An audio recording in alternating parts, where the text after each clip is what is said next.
Christmas trees. This is almost the exact same spot where Emily killed her big doe with my 6.5 Creedmoor. I've got my bow with me tonight. We could have taken the muzzleloader, but I opted to go with the bow. I just feel like it's going to be a little bit more rewarding once I kill one with it. The season's winding down quick. Actually, this coming Saturday is when the season ends, I'm pretty sure. But once the season starts to really get to the end and I'm really crunching for time to try to get one, I'd really like to get one more big doe. I might have to pull the whole muzzleloader out just so we have a little bit farther range to shoot one of these does. But we're in the Christmas trees, and this place usually stays packed with deer. The snow is melting, so all the clover is visible now, so they can see it. They can come out here and graze. I'm hoping that these deer either funnel right down this fence row or come from the left of us and work right down. I have not even a 7-yard shot right out in front of me. I can watch which way they go, and I can also get up if they try to skirt around us. I can try to cut them off. So that's another good thing about the Christmas trees, is you can put a really good stalk on them. It's 42 degrees now. The wind's blowing in our face. But I think it's going to be a pretty good evening if the deer pop out of those thickets over there or come off this hillside. If not, we might have to wander around the Christmas trees and try to find one to put a stalk on. But nonetheless, we're out here hunting, so that's always good.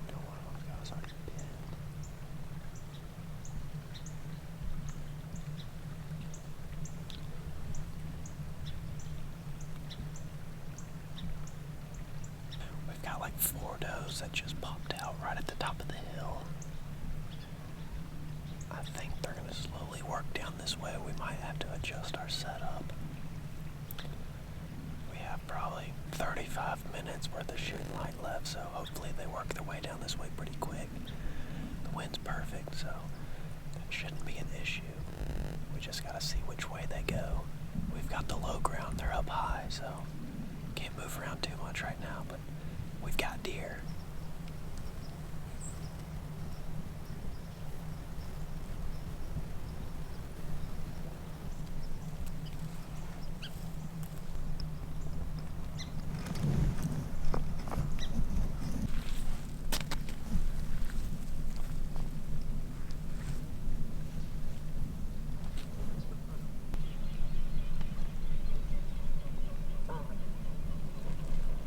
What's up, guys? It is December 29th, and tonight we're trying to smack a giant doe. The season's winding down.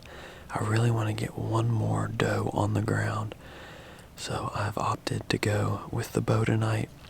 It's going to be the last time I go out with the bow because the season is winding down, and I'm going to be busy at the end of this week as the season wraps up. We are hanging up the bow after tonight and picking up the muzzleloader to try to seal the deal. Game plan for tonight is, what I'm hoping for tonight is the deer to come from my left and work their way out to the field to my right. So I've got a thicket to my left and then a green field to my right.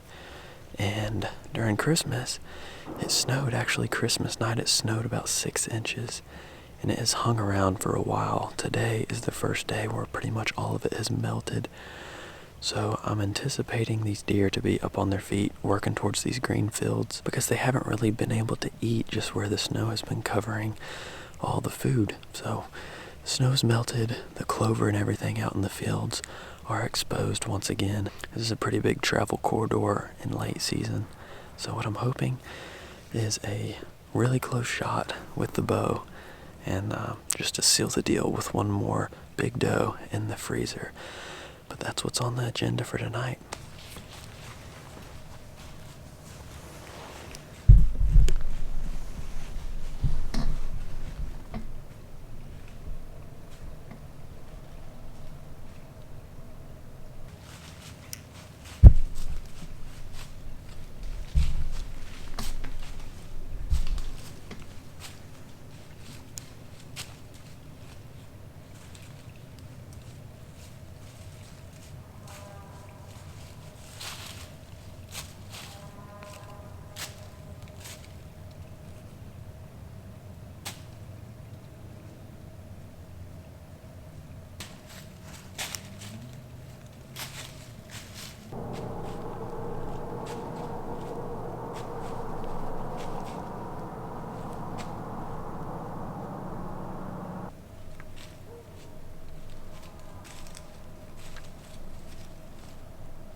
That was pretty intense there for the last little bit. My nose is running, I was freezing. I was on my phone checking what time it was and look up to my left and see a doe coming, a really big doe. Pretty much what happened is I had 2 does start coming like a beeline straight to my tree, like directly, like I was pulling them in with a string. So I was trying to get the camera ready and grab my bow at the same time. By the time I got the camera ready and somewhat angled to the right point that I wanted it to be at, where I was gonna shoot, I was grabbing my bow and they were already right on top of me. I mean, they were like 20 yards coming to my left. So I was getting the bow ready, trying to get the camera situated, and I couldn't get the camera on the deer. And by the time I was getting ready to pull back, they were already plain as day. Like I had no cover to be able to draw back so they wouldn't see me. So they were standing there at 15 yards broadside, and I could do absolutely nothing about it. If I wanted to spook them, then I mean, I could have tried to draw, but I didn't want to take that chance. So just let them walk past. And what stinks is that they got to the point where, I mean, the video footage is like 27 minutes long of a constant recording of these deer. I don't even know if there's any footage of them because I had my release on the whole entire time, because I could have shot them the whole entire time they were walking around. There was one spot they got behind one bush that I couldn't take a shot, but I mean, they got to 15 yards of me right down to my left. I mean, it was a chip shot, but I couldn't get the camera situated. I was more worried about that. That's what's so hard about self-filming, is you have to shoot the deer twice. You got to shoot it once with the camera and then another time with the bow.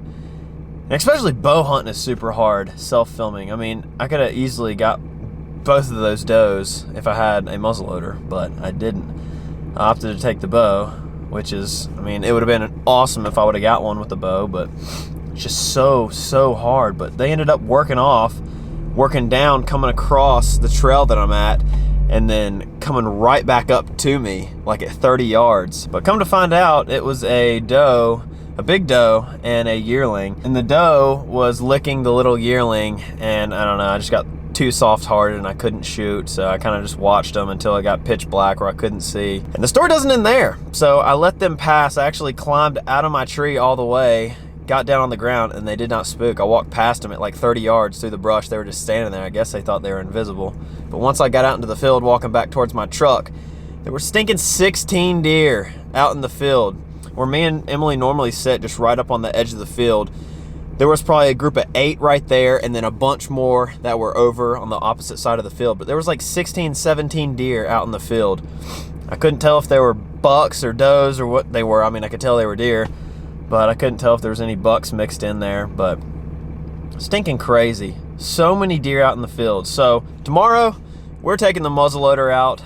That's just, I mean, that's what's going down. It's the end of the season. We only have a couple days left, and I need one more doe in the freezer. I need some steaks, some burger, and just that kind of stuff, so we can last until next season. That is what we're gonna do tomorrow. We're gonna take the muzzleloader out, and I'm pretty confident if we lay eyes on a deer, on a big doe, we're gonna get her.